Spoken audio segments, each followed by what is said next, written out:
Press the bell icon on the YouTube app and never miss another update.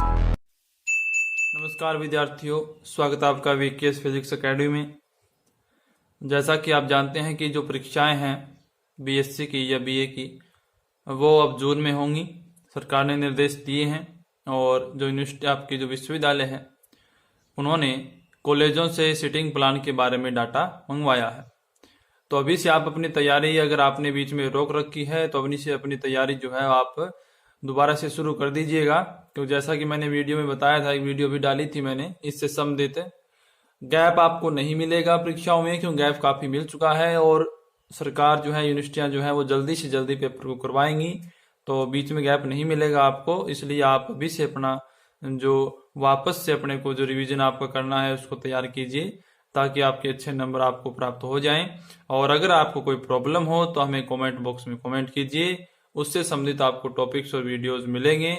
और उसके साथ साथ हम वैसे चल ही रहे रेगुलर इलेक्ट्रॉनिक्स के जो टॉपिक्स है मैं बना रहा हूँ, उसकी फर्स्ट यूनिट से मैं लगा हूँ। 2 यूनिट्स हमने पहले डाल चुकी हैं और आज हमारी तीसरी यूनिट है, जो है परिचालन बिंदु प्रतिबाधा और अंतरित प्रतिबाधा। तीसरा टॉपिक है अपना फर्स्ट यूनिट का।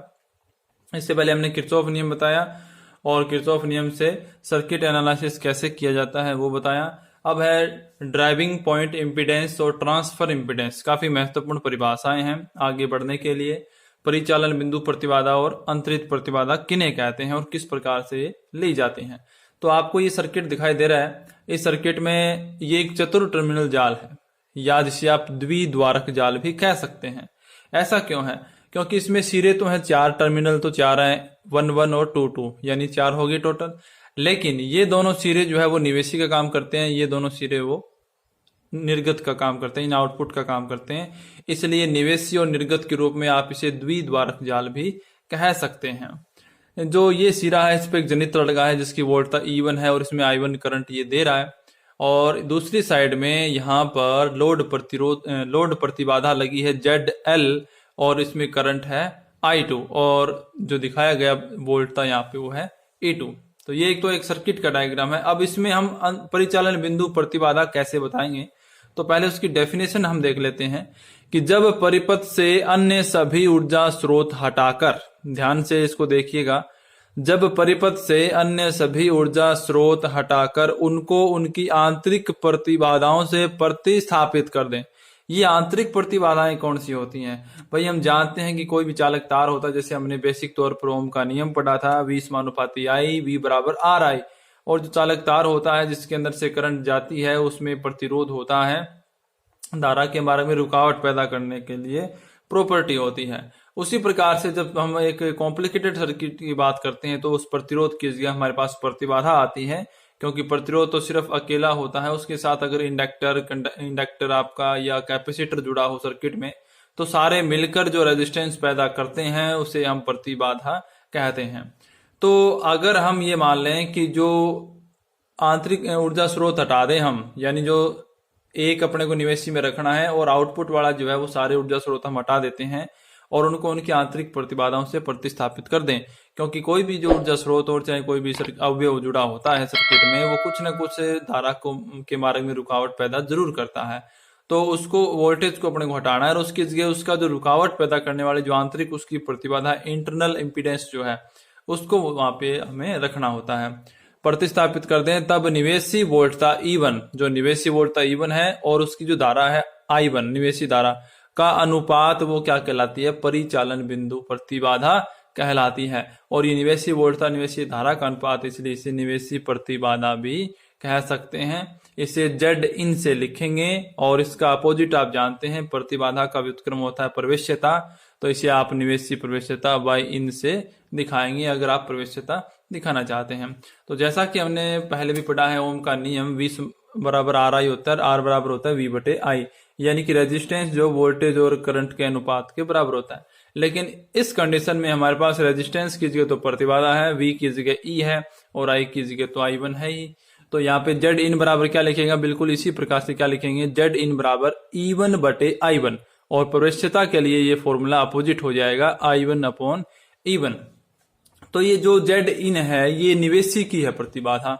तो यूनिवर्सिटी कौन सी है कि जेड इन है वो E1 द्वारा यानी इस वोल्टता स्रोत द्वारा अनुभव की जाने वाली प्रतिबाधा होती है। ये वैल्यू आप ये तभी दे सकते हैं या इसको आप परिचालन बिंदु प्रतिबाधा तभी कह सकते हैं जब आप इस E1 के अलावा सर्किट में जितने ऊर्जा स्रोत हैं उनको हटाकर और उनको उनकी प्रतिबाधा से प्रतिस्थापित अगर कर दिया जाए तो अगर मैं किसी जेवें पास की बात करूं, जैसे पास होता है एक दूसरा तीसरा कोई सा भी पास हो, जैसे आईवाद पास, जेवा पास, केवा पास, तो अगर मैं जेवे पास की बात करूं तो यहाँ पर जो अपनी जो परिचालन बिंदु प्रतिबाधा जो है वो क्या आ जाएगी, जेड जे इन आ जाएगी जेवे पास के लिए। तो ये थी परिचालन बिंदु प्रतिबाधा। अब हम देखते हैं कि अंतरित प्रतिबाधा क्या होती है, यानी ट्रांसफर इम्पीडेंस क्या होती है। किसी जेवे पास में हम इसमें अपने को दो पास लेने पड़ेंगे। मान लो एक पास है वो जे पास है यानी लूप है और दूसरा लूप है वो के है। तो किसी जेवे पास में वोल्टता स्रोत EJ प्रयुक्त करने पर तथा परिपथ में अन्य स्रोत वोल्टताएं शून्य लेने पर, यानी जो जे पास है उसमें वोल्टता रखनी है, दूसरे जो जनित्र हैं जिनके कारण वोल्टताएं हैं उनको हटाना है या हटाने का मतलब उनको शून्य लेना है। तो यदि केवे पास में धारा IK प्राप्त हो तो वोल्टता EJ व IK का अनुपात क्या कहलाएगा, जे व के पास के लिए अंतरित प्रतिबाधा कहलाएगी। क्या आपने यहाँ पर ध्यान दिया कि अंतरित प्रतिबाधा दो पास के लिए होगी, अकेले की नहीं होगी। लेकिन जो आंतरिक प्रतिबाधा थी, परिचालन बिंदु प्रतिबाधा थी जेड इन, वो एक अकेले पास के लिए आप कह सकते हैं, सिर्फ एक ही के अंदर थी, E1 बटे I1 का अनुपात था। अब कहने का मतलब ये है कि यदि ये मैं जेवा पास मान लूं और इसमें धारा को मैं मान लूं IJ, और ये मैं केवा पास मान लूं जिसमें मैं धारा को मान लूं IK, तो हमें क्या करना होगा, IEJ में धारा प्रवाहित करने पर जो E2 यहाँ पे लिखा है, यानी इस जे पास के पास की बात करूं तो ये EK होगा अगर के पास मानूंगा तो इसको हटाना है, इसको शून्य लेना है। तो इस EJ और उस I करंट का अनुपात यानी IK का अनुपात वो क्या कहलाएगा, अंतरित प्रतिबाधा कहलाती है। इसे किस प्रकार से डिनोट करते हैं, ZTJK से इसे डिनोट करते हैं। T का मतलब है ट्रांसफर, अंतरित है, J और K का मतलब है J पास और K पास, दोनों की एक साथ होती है। तो एक बार मैं आपको और बता देता हूं दोबारा से कि इसमें क्या होता है, दो पास लेने होंगे, एक J पास है, एक K पास है। J पास में जो वोल्टता है उसको रखनी है, K पास में जो वोल्टता है उसको हटानी है, लेकिन K पास की जो करंट है जो इसके कारण उसमें जाएगी उस करंट को रखना होगा। तो इस पास में जितनी वोल्टेज है वो और उस दूसरे पास में जितनी इसके कारण करंट गई है उस करंट का अनुपात जो है वो कहलाएगी अंतरित प्रतिबाधा। जैसे आप ये फॉर्मूला देख सकते हैं, ZTJ के बराबर EJ बटे IK। मैंने जैसा कि आपको बताया, अगर मैं इसको J पास लेता हूं और इसको मैं K पास लेता हूं, लूप लेता हूं, तो इस पास में जितनी वोल्टेज है यानी EJ बटे इस पास में जितने करंट है यानी I2 की जगह मैं IK मानूंगा, यहाँ करंट तो IK, इनका अनुपात है वो क्या कहलाएगा, अंतरित प्रतिबाधा कहलाएगा। अब अगर इस नेटवर्क की बात करें, इसमें 1 1 और 2 2 था, तो अगर ये पहला पास है और ये दूसरा पास है तो यहाँ इसके संगत क्या हो जाएगा, ZTJ की जगह 1, K की जगह 2, ZT 1 2 और EG की जगह क्या हो जाएगा E1 और IK की जगह क्या हो जाएगा I2। तो ये अनुपात है वो इस सर्किट के लिए अंतरित प्रतिबाधा कहलाएगा। अब मैंने आपको एक बताया था कि बाइलेटरल प्रतिबाधाएं और होती हैं। बाइलेटरल यानी द्विपार्श्विक प्रतिबाधाएं, मैंने आपको डेफिनेशन बताई थी सबसे पहले वीडियो में कि अगर प्रतिबाधाएं ऐसी हों जिनमें धारा का मान अगर हम बदल दें, विपरीत कर दें, तो प्रतिबाधा का मान चेंज नहीं होना चाहिए, तो ऐसी प्रतिबाधाएं जो है वो क्या कहलाती हैं, द्विपार्श्विक प्रतिबाधा कहलाती हैं। अगर ऐसा है तो जो आपका ZTJK है वो ZTKJ के बराबर होगा, क्योंकि दोनों क्रम बदलने पर जो प्रतिबाधाएं हैं वो बराबर होती हैं अगर वो द्विपार्श्विक है तो। और अगर हम इस सर्किट के हिसाब से बात करें तो ZT12 बराबर ZT21 होगा, और ZT12 की वैल्यू थी E1 बटे I2 और इसकी वैल्यू हो जाएगी E2 बटे I1। अगर हम इस साइड से इसको लगाते हैं, अप्लाई करते हैं तो हमें फिर क्या करना होगा, E1 को 0 लेना होगा, E2 जो है उसको हम पास मानेंगे, तो हमारे पास ये आ जाएगा। यहाँ से आप क्या कर सकते हैं, अगर आपको वैल्यू दी हो 2 वोल्टेज की और 1 करंट की, तो आप इनमें से 4 राशियां हैं आपके पास, तो कोई भी एक राशि का मान आप ज्ञात कर सकते हैं। और अगर आपको यहाँ से अनुपात निकालना हो किसी भी राशि का, तो आपको वोल्टेज, करंट और आंतरिक प्रतिबाधा के मान देख के भी कोई न्यूमेरिकल पूछा जा सकता है।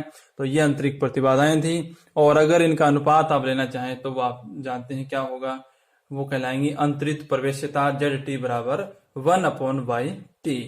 तो नेक्स्ट वीडियो में हम जो टी जाल और पाई जाल जो है, डेल्टा जाल जो है, वो काफी इंपॉर्टेंट होते हैं और उनके बारे में हम पढ़ेंगे कि किस प्रकार से होते हैं, किस प्रकार से उनमें अपने को उनको सॉल्यूशन करना है और किस प्रकार से एक जाल को दूसरे जाल में बदलना है। उसके बाद अपनी प्रमेय आती हैं और प्रमेय जो है मैंने 2 वीडियोस तो डाली हुई है, बाकी की वीडियो मैं यहाँ पर आपको उपलब्ध कराऊंगा। तो आप वीडियो को लाइक करें, शेयर करें और ज्यादा से ज्यादा चैनल को सब्सक्राइब करें ताकि अधिक से अधिक विद्यार्थी इसके माध्यम से इलेक्ट्रॉनिक्स को समझ सकें और अपने नोट्स तैयार कर सकें और अपनी परीक्षा की तैयारी कर सकें। धन्यवाद।